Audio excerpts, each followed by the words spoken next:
October 5, 1944. 26,000 feet above the tangled rail yards of Osnabrück, Germany. The world outside the thin aluminum skin of the B-17G flying fortress, christened Liberty Bell, is a breathtaking, lethal panorama of sapphire blue and brilliant white. Inside, it's a different universe. A universe of vibrating metal, the deafening, soul-shaking drone of 4 Wright Cyclone engines, and the biting, relentless cold that seeps through fleece-lined leather and numbs the bone. For Captain John Miller, his hands steady on the yoke, this is just another day at the office. His eyes, narrowed against the glare, scan the instruments, then the formation. They are a single gear in a vast airborne machine, hundreds of bombers stretching for miles, a river of American steel flowing deep into the heart of the Reich. "Pilot to crew, watch your sectors. Flax light today, but don't get lazy," Miller's voice crackles through the intercom, a calm, familiar anchor in the cacophony. Acknowledgements ripple back. From the plexiglass nose, the bombardier, Lieutenant Abe Goldstein, confirms the target is still obscured by cloud cover. From the tail, Sergeant Red O'Malley reports the tail-end Charlies are holding steady. And from the top turret, the sphere of glass and steel that crowns the bomber, comes the laconic reply of Staff Sergeant Mac McGregor. "Copy that, Skipper. Nothing but contrails and cherubs up here." Mac scans the sky in a practiced, methodical sweep. His world is a 360-degree dome of exposure. He feels less like a soldier and more like a fragile specimen under an immense microscope. His twin .50 caliber machine guns, silent for now, are his only answer to the horrors that could erupt from the blinding sun or the cloud banks below. For the past hour, the escorting P-51 Mustangs have been dancing on the periphery of the formation, their silver fuselages glinting, beautiful, reassuring predators. But Mac knows they can't be everywhere at once. The Luftwaffe pilots are cagey, waiting for the perfect moment, the perfect angle. It's then that he sees it. A glint. Not the familiar flash of a Mustang or the menacing silhouette of a Focke-Wulf 190. This is different. A speck, moving with an impossible velocity, closing from their 10 o'clock high. Top turret to crew, bogey, 10 high, closing fast, real fast. Miller and his co-pilot, Frank Davis, crane their necks, trying to get a visual. "What have you got, Mac?" $190? 109, Davis asks, his voice tight. Mac squints, his knuckles white on the butterfly trigger. The speck resolves into a shape, but it's wrong. All wrong.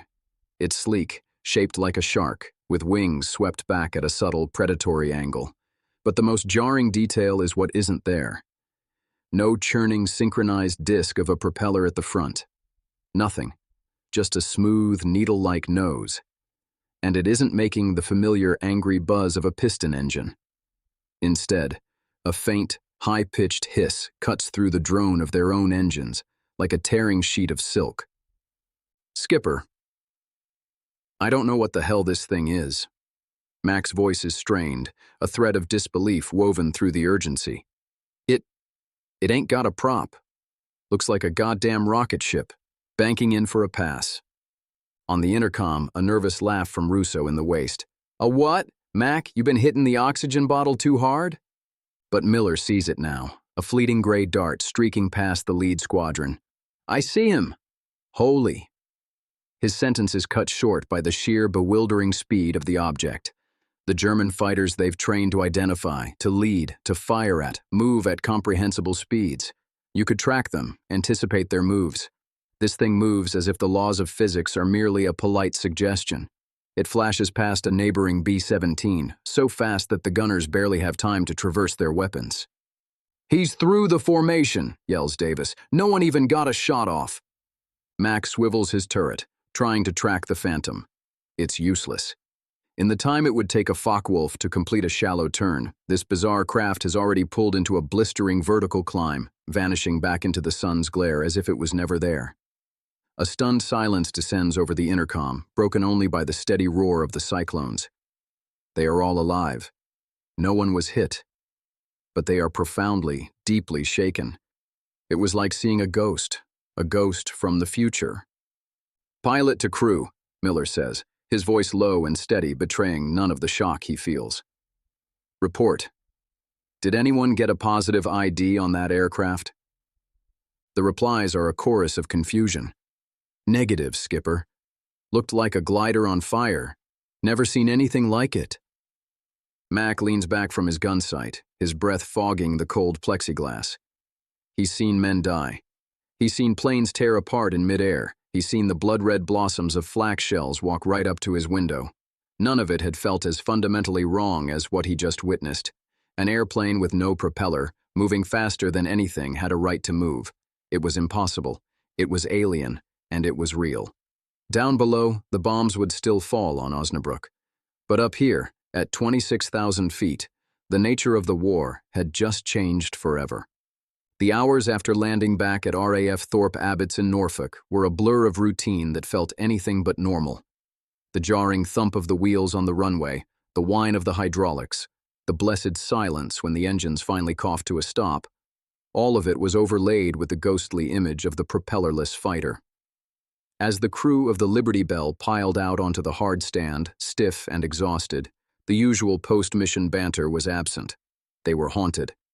The debriefing room was thick with the smell of stale cigarette smoke, sweat, and coffee. Maps of Germany covered the walls, crisscrossed with red and black lines marking routes, flak zones, and fighter belts. Captain Miller sat across from a crisp, no-nonsense intelligence officer, Captain Evans, a man whose job was to turn the chaotic violence of air combat into cold, hard data.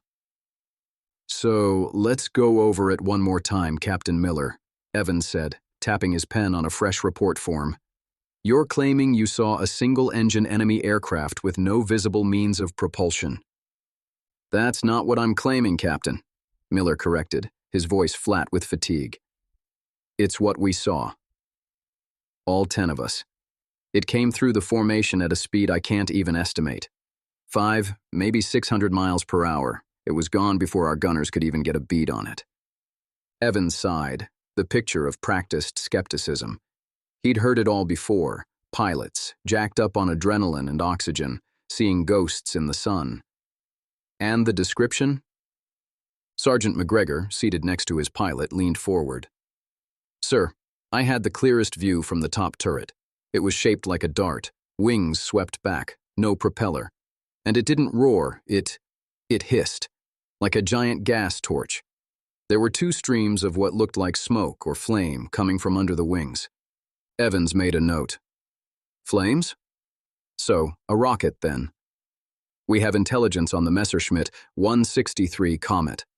A rocket-powered interceptor. Small, very fast, limited endurance.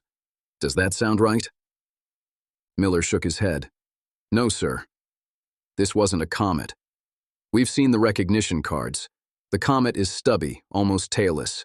This was larger, more like a conventional fighter, just different. It was more graceful. And it didn't just make one pass and glide away. It climbed.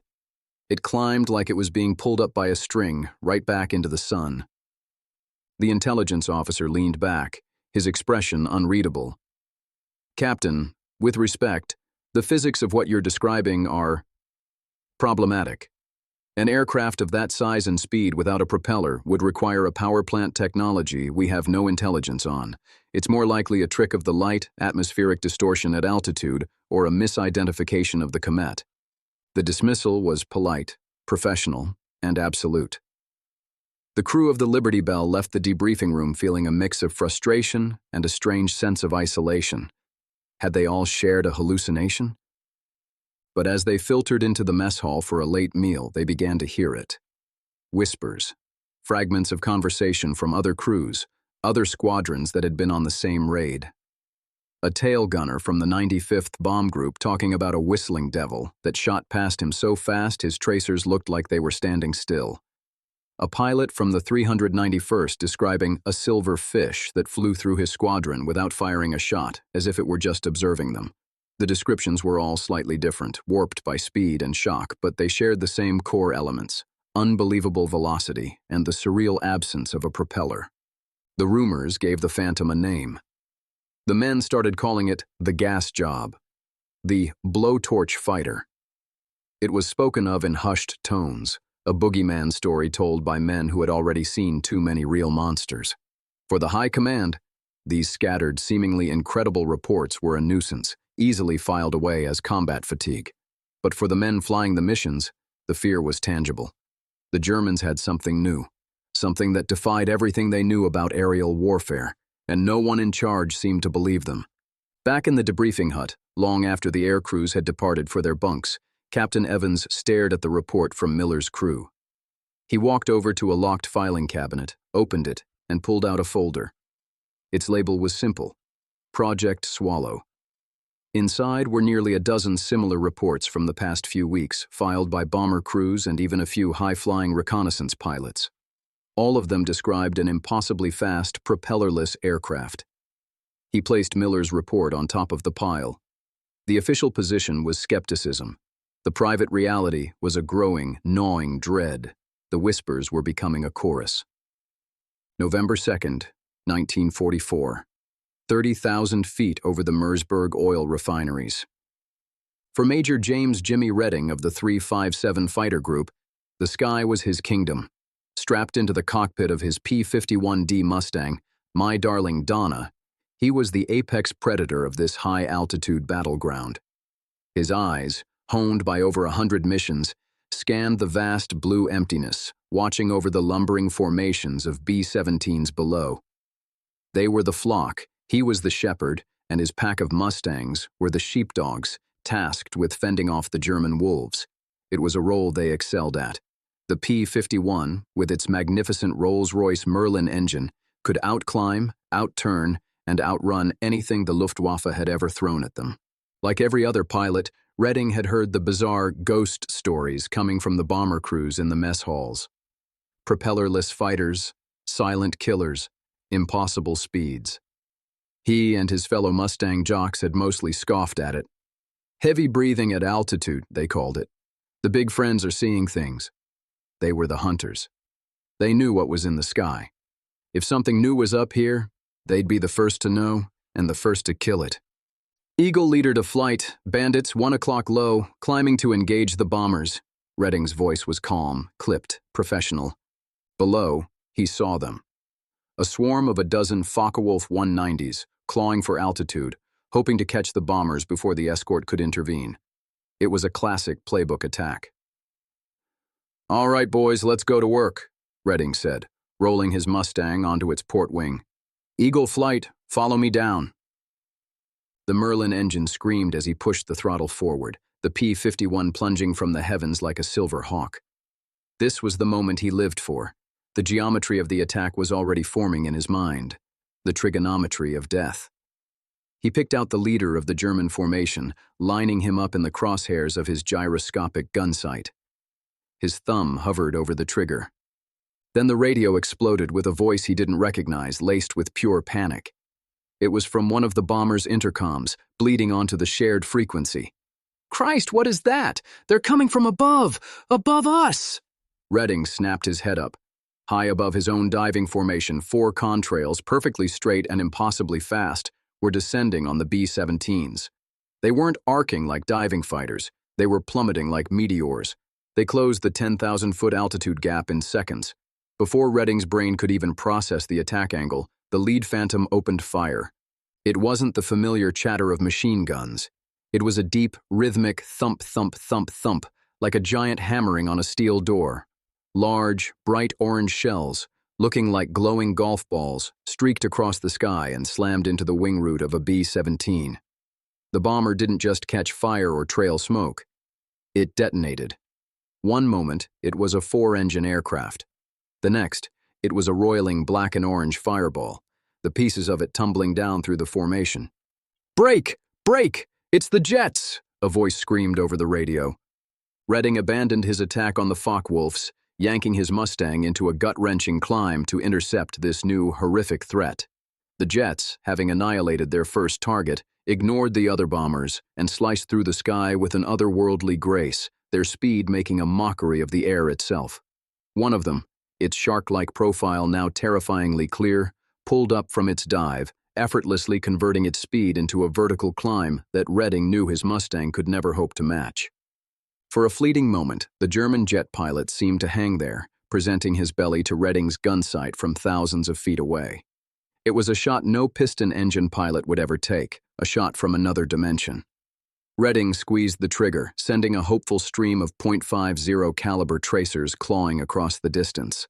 They fell short, seeming to slow to a crawl as the jet ascended as if pulled by an invisible wire, disappearing into the sun. He watched, helpless and enraged, as the four jets regrouped far above them, untouchable. They had dictated the terms of the fight completely. They struck from an impossible height, at an impossible speed, with devastating weapons, and then vanished. The Focke-Wulfs below, now forgotten, scattered and fled. The shepherds had been brushed aside, and the wolf had taken its pick of the flock with impunity. Redding leveled his wings, his heart pounding against his ribs. The sky, his kingdom, suddenly felt alien and hostile. The ghost stories weren't stories. They were prophecies, and the age of the propeller was over. The flight back to RAF Leiston was the quietest Major Redding had ever experienced. The usual post-combat chatter, the whoops of victory or the curses of a missed opportunity, was replaced by a tense, unnerving silence on the radio. Below them, the English countryside unfolded in a patchwork of green and brown. A peaceful world, utterly disconnected from the violent rupture of physics they had just witnessed over Germany. Redding flew on autopilot. The image of the B-17 disintegrating burned into his mind. It wasn't just the loss of the plane and its 10-man crew. It was the manner of its death. It had been swatted from the sky with an almost casual technological contempt. The debriefing was a different affair from the one the Liberty Bell's crew had endured weeks earlier. Here, in a room filled with fighter aces and squadron leaders, there was no room for dismissal. When Major Jimmy Redding, a man with 18 confirmed kills, spoke, people listened. Colonel Haugen, the group's commanding officer, stood before a large map, his arms crossed, his face a mask of concentration. "Say it again, Jimmy. Slower." "There's not much more to say, Colonel," Redding replied, his voice raspy from the oxygen mask and lingering adrenaline. "There were 4 of them. They came down from at least 40,000 feet. Their closing speed? I'd guess it was over 600 miles per hour in a shallow dive. They didn't dogfight. They didn't even acknowledge us. They made one pass, fired, and used their momentum to climb straight back up. I was in a full power climb, indicating over 300, and the bandit I targeted just walked away from me like I was tethered to a post." Another pilot, Captain Sully Sullivan, spoke up. "The guns, Colonel. They weren't .50 seconds or even 20 millimeters. The shells were huge. We saw the impacts. They blew the fortress apart. It looked like flak hitting it point blank." The intelligence officer, the same Captain Evans who had been so skeptical of the bomber crews, was now present, his notebook open, his face pale. He had been sent here specifically to correlate the Fighter Command's reports with the growing file from Bomber Command. "This confirms what the 8th Air Force has been reporting for weeks," Evans stated quietly. "We've given it a designation. Messerschmitt Me 262. The Germans call it the Schwalbe, the Swallow. Twin Junkers Jumo 004 jet turbine engines. Armament is 430mm Mk108 cannons in the nose." The technical specs, once just abstract intelligence, now had a terrifying reality. 430mm cannons. It was the armament of a tank buster, mounted on an aircraft faster than anything the Allies possessed. "So, what the hell do we do?" Sully asked, voicing the question in everyone's mind. "We can't catch them. We can't outclimb them. We try to turn with them, they'll be 10 miles away before we complete a 180-degree turn." A grim silence filled the Nissan hut.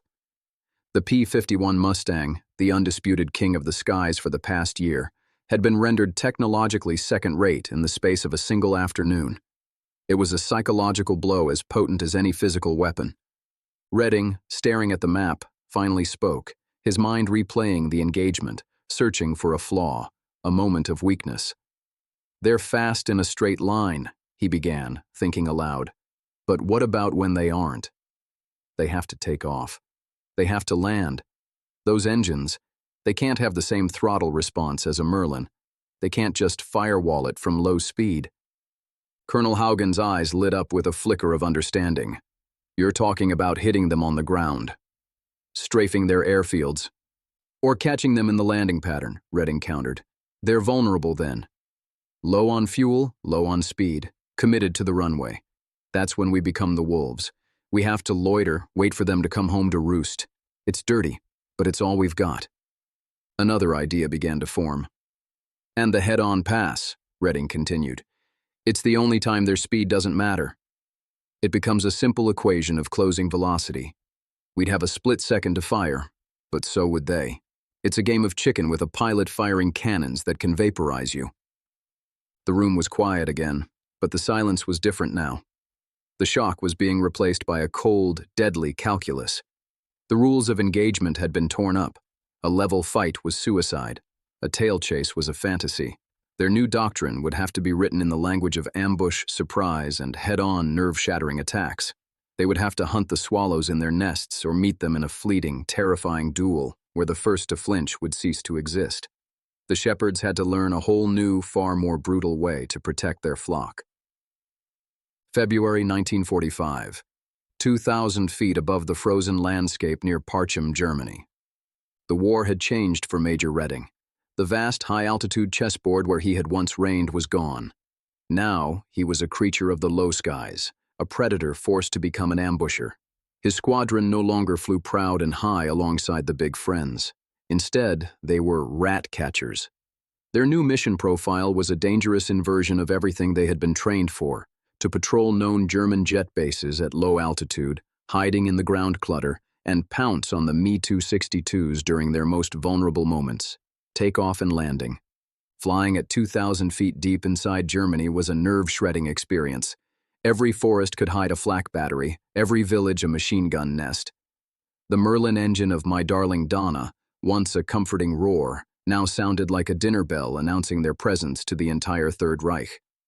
Redding's eyes, no longer scanning the high blues for distant specks, were now fixed on the ground, tracing the layout of the massive enemy airfield below.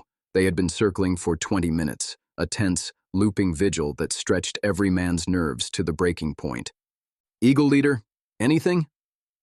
Captain Sullivan's voice crackled over the radio, tight with tension. "Negative, Sully. Stay sharp. They'll have to come home sometime," Redding replied, his gaze locked on the long concrete runway. And then he saw it. A glint of sunlight on a sleek, shark-like fuselage, lining up for final approach from the west. It was flying low and slow, its landing gear down, its swept wings stark against the winter sky.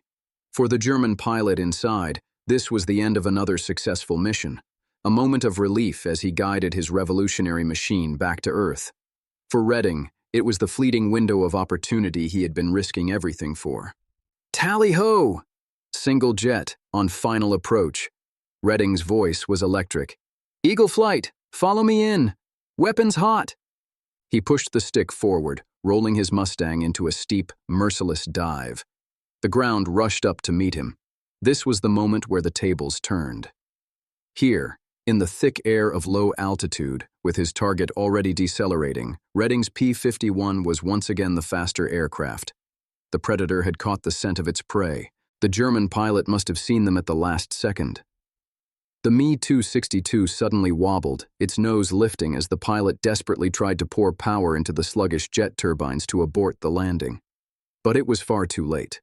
The Jumo engines, brilliant at high speed, were fatally slow to respond from near idle. Redding's gun sight was filled with the gray-green camouflage of the German jet. He was no longer staring at a futuristic phantom, but a tangible machine of metal and wire, a machine that could be broken. He pressed the trigger. The 6.50 caliber machine guns on his wings erupted in a deafening barrage. The sound ripped through the cockpit, a familiar, violent percussion. His tracers, like angry red hornets, converged on the Me-262's starboard engine nacelle. For a split second, nothing happened. Then, a flicker of orange appeared at the wing root, blossoming instantly into a torrent of black smoke and bright, hungry flame. Chunks of the engine cowling tore away, tumbling through the air. The jet, mortally wounded, slewed sideways. Its landing gear collapsed as it struck the runway, and it cartwheeled into a devastating, fiery skid, shedding pieces of advanced technology across the frozen earth. "Target destroyed! Brake left! Brake left! Hit the deck!" Redding yelled, yanking his Mustang into a hard turn just feet above the treetops as the airfield below erupted. Suddenly, the sky was filled with lethal black puffs of flak. The Germans on the ground, enraged at the ambush, threw everything they had at the American fighters. Streams of 20-millimeter tracers reached for them like glowing claws. Redding weaved frantically, the bark of explosions echoing around him. He felt a sharp thump as a piece of shrapnel struck his fuselage, but the Mustang held true. He risked a glance behind him. The rest of his flight was following, jinking and weaving away from the hornet's nest they had kicked. A victory, hard won and brutally executed. But it wasn't a duel. It was an extermination, born of necessity. As he leveled out, streaking for home, Redding felt the grim satisfaction of a successful hunt, but none of the chivalrous pride of a dogfight won. They had found a way to kill the ghost, but they knew they hadn't truly defeated it. They had only defeated the circumstances. The jet itself remained a terrifying symbol of a future that was arriving faster than anyone could have imagined. Late February 1945. Descending through 10,000 feet towards Rheine Airfield. For Lieutenant Klaus Richter of Jagdgeschwader 7, the world's first operational jet fighter wing, combat was a strange duality. 10 minutes ago, at 33,000 feet, he had been a god of the sky. Strapped into the cockpit of his Me 262, he had felt the sublime, vibration-free power of the Junkers Jumo turbines pushing him through the thin, cold air at speeds that were still the stuff of fantasy for his enemies. He had intercepted a formation of B-17s, selecting his target with an almost academic detachment. There was no desperate chase, no struggle for position. He simply adjusted his throttle, slid into the bomber's blind spot from behind and above, and when the lumbering fortress filled his Revy gun sight, he squeezed the trigger. The 4 30-millimeter cannons in the nose had spoken their deep, guttural language. 4 shells were all it took. He watched the B-17's tail section disintegrate, the bomber pitching violently before beginning its final, spiraling journey to the shattered earth below. The escorting Mustangs had been miles away, unable to do anything but watch. In that moment, Richter was invincible, a harbinger of a new age of warfare. Now, descending into the thick, hazy air below 5,000 feet, he was no longer a god. He was prey. This was the great, tragic irony of the Schwalbe. It was a weapon of the future, hamstrung by the realities of a war that was already lost. Its revolutionary engines were fragile, prone to flaming out, and had the throttle response of a tired old man. Pushing them too hard on takeoff could lead to a fatal fire. Pulling them back too quickly for landing could cause them to stall, never to restart. Every flight was a tightrope walk between unparalleled performance and catastrophic failure, and the Amerikaner knew it. White 7 to tower, beginning my approach, Richter broadcasted, his voice a calm veneer over a knot of cold tension in his stomach. Understood, White 7. Flak corridor is active. Be advised, bandits reported in the sector. Land with haste. The controller's voice crackled back, devoid of comfort. Land with haste. Richter allowed himself a grim smile. A contradiction in terms. The only way to land the 262 was with a long, shallow, and terrifyingly predictable approach. He lowered his landing gear, the clunk and hiss of the hydraulics, a familiar sound. His speed dropped below 200 miles per hour. A P-51 could now not only catch him, it could fly circles around him. His eyes, no longer scanning the high heavens, were now frantically sweeping the low gray cloud base and the dark green patches of forest that surrounded the airfield. Perfect hiding places for the rat catchers. They had become the bane of JG-7's existence. The Mustang pilots, denied their honorable duels at high altitude, had become assassins. They lurked like jackals, waiting for the proud swallows to return to their nests, weak and vulnerable. Richter had lost 3 friends in the last 2 weeks, not in glorious combat, but shot down within sight of their own runway. Below, he could see the desperate defensive measures. A flak alley had been established, a dense corridor of 88mm and 20mm anti-aircraft guns lining the final 2 miles of the approach path. It was a terrifying gauntlet designed to shred any Allied fighter that dared to follow them in. But it meant that for the German pilots, landing now involved flying through a sky pre-filled with their own high explosives. His wingman, a young, nervous pilot named Franz, was tucked in behind him. Richter watched him in his mirror. "Stay close, Franz. He coached over the radio. Keep your speed up until the last moment. Scan your 6. He was on final now, the concrete runway stretching out before him like a gray promise of safety. He was a kilometer out. His hands were slick inside his gloves. He could feel the eyes of the Mustang pilots on him, even if he couldn't see them. The anticipation was a physical weight. Then, from Franz, a single, strangled cry over the radio. Achtung! Mustangs! High 6! Richter's blood ran cold. He dared not break his approach. He was too low, too slow. He could only watch in his mirror as 4 silver P-51s dropped from the clouds like daggers, their guns already blazing. The flak alley erupted, filling the air with black puffs and red tracers, a chaotic, indiscriminate storm of steel. But it was too late for Franz. A stream of American .50 caliber rounds tore into his 262. It didn't explode like the B-17. It simply fell apart, one wing shearing off as the fuselage ignited, and it tumbled into the forest next to the airfield.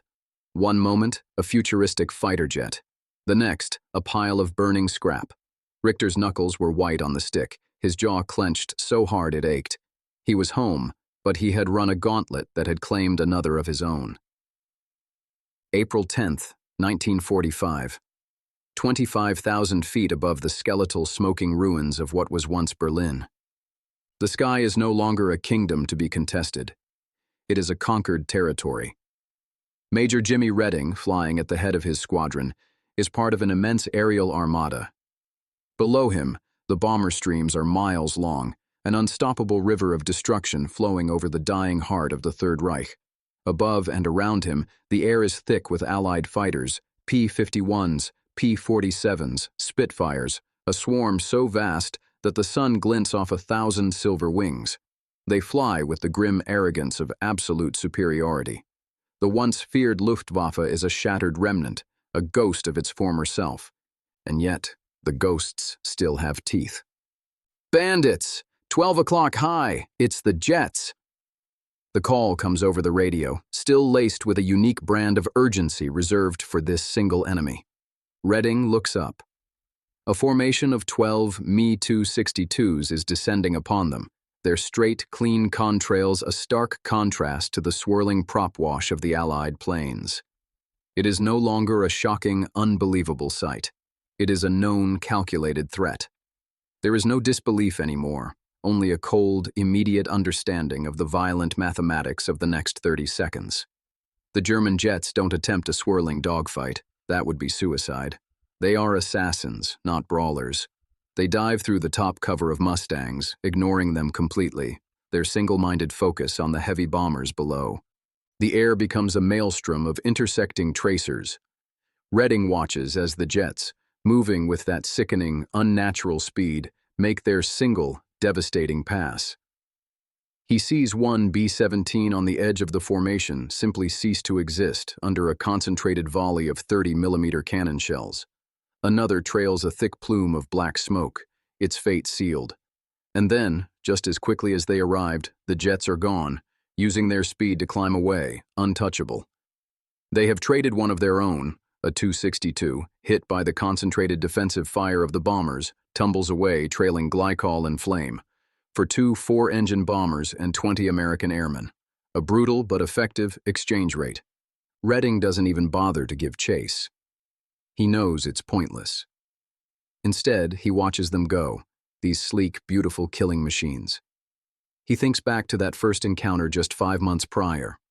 The panic, the confusion, the feeling of having witnessed something that defied the laws of physics. The crew of the Liberty Bell hadn't been hallucinating. They had simply been the first to see the future. That future, however, had arrived too little and far too late. The Messerschmitt Me 262 was a weapon that could have changed the course of the air war, but it was introduced into a conflict that Germany had already lost. Over 1,400 Schwalben were built, a testament to the dying regime's engineering genius, but plagued by unreliable engines, a critical lack of fuel, and a desperate shortage of experienced pilots who could master its unforgiving quirks. No more than a few dozen were ever truly operational on any given day. They were a handful of sharks in an ocean teeming with Allied hunters. Their incredible speed and firepower allowed them to win battles, but they could never hope to win the war. As the Third Reich crumbled, the Me-262 became the single most sought-after piece of enemy technology. Allied intelligence teams, under programs like Operation Lusty, fanned out across captured German airfields, not just to seize the aircraft, but to seize the scientists, the blueprints, and the very concepts that had brought them to life. The legacy of the world's first operational jet fighter would not be German victory, but the foundation of a new age. The American F-86 Sabre and the Soviet MiG-15 that would duel in the skies over Korea were direct descendants of the machine that had so terrified Allied airmen over Europe. For Captain John Miller and the crew of the Liberty Bell, who first saw the Phantom over Osnabrück, it remained a defining, almost supernatural moment of their war. It was a story they would tell for the rest of their lives, the day they saw a German fighter with no propeller, a vision so impossible they questioned their own sanity. They couldn't have known that they were witnesses to a profound historical turning point, the moment one era of aviation died and another was born in fire and disbelief, 26,000 feet above a world at war. The Me-262 was, in the end, a ghost. Not a ghost of the past, but a ghost of the future, haunting the final violent days of its creators.